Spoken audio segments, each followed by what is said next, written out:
ඉන්නේ සිසර්ගේ ඓතිහාසික රාජධානිය රෝම රාජධානිය තුලයි. අතොසමද අපි කිලෝමීටර් 15ක් 18ක් විතර දුර ගියා. අද මේ රෝමේ නගරේ පියාසා වික්ටෝරියා සිට මේ පුරාණ සිසර්ගේ මේ වීර රාජධානියට අපි ඇතුළු වුණා. ඉතින් මෙතන තමයි අපි මතක් මේ අරගලකරුවන් නැතිලා ඉන්නේ.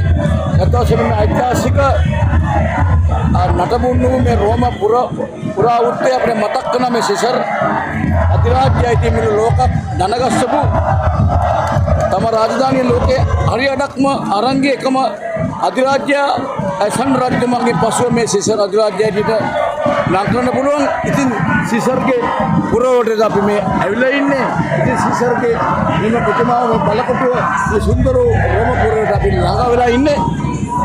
ඓතිහාසික රෝම පුරවට අද අපි මේ ජනත උත්කෝෂණ මාලාව කරන්න සහෝදරවරුනි, අපේ රට වෙනුවෙන් මුළු ලෝකෙ වෙනුවෙන් අපි ජීවත් වෙන නෙවන මව් භූමිය වන මෙම ඉතාලි භූමිය තුල සකල සමස්ත ලෝකයේ තුලම යුද්ධය දුත කරන දායකයෙක් කඩේටයි පුරා වසර 3කට වැඩි කාලයක් කුරුරු LTT යුද්ධය නිසා බැටකාපු දුක් විඳපු ජාතියක් කඩේට අපි මේ යුද්ධ වලට කැමති නෑ. ඇත්ත වශයෙන්ම ශස්ත්‍රවාදී ලෝක විරාජ්‍යක නමුත් ශස්ත්‍රවාදී නිමිමුවක් මැරෙන්නේ මේ අසරණ නිරායුධ සාමාන්‍ය ජනතාව බාල මාළු වැඩිහිටියන් හැම කෙනාම අද සංහාර වෙනවා මේව මරාන්තික යුද්ධ මාලාව නිසායි. ඉතින් කොයි පැත්තට කොයි නිවැරදි කියන එක කොයි පැත්තට වැරදි කියන එක නෙමෙයි අපිට ඕනේ මේ යුද්ධේ පිටු දකින්න. සැබෑම අපි ශස්ත්‍රවාදයට අදත් විරුද්ධයි.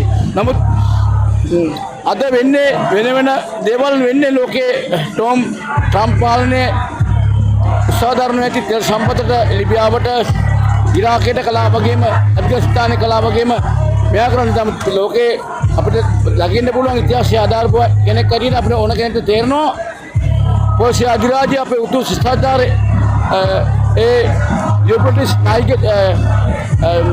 ටයිගිස් කියන ගංගා මැදි ගලන ඒ දෙගම්බෙදි රාජ්‍යය තමයි පුරාණ පොසියාව මේ ඉරානය. ඉතින් ඓතිහාසික වටිනාකම මේ රට ඉතින් මෙයා ඉතින් තමන්ගේ බල පරාක්‍රමය තවුරු කරගන්නට නාස්තික බලාගාර සදමින් ලෝකෙට ඉස්සාලෙට තර්ජනයක් වන වෙලාවක ඉතින් මේ අපි මේ උද්ඝෝෂණය කරන්නේ ඉතින් කිසි කෙනෙක්ගේ පැත්තෙන් නැතුව නිර්පාක්ෂිකව මේ ලෝක සාමය වෙනුවෙන් මේ යන අසරණයන් වෙනුවෙන් දුක් විඳින අසරණයන් වෙනුවෙන් මේ යුද්ධ දෙක නිසා යුද්ධ 3-4ක් ලෝක සිදුවත් වෙනවා.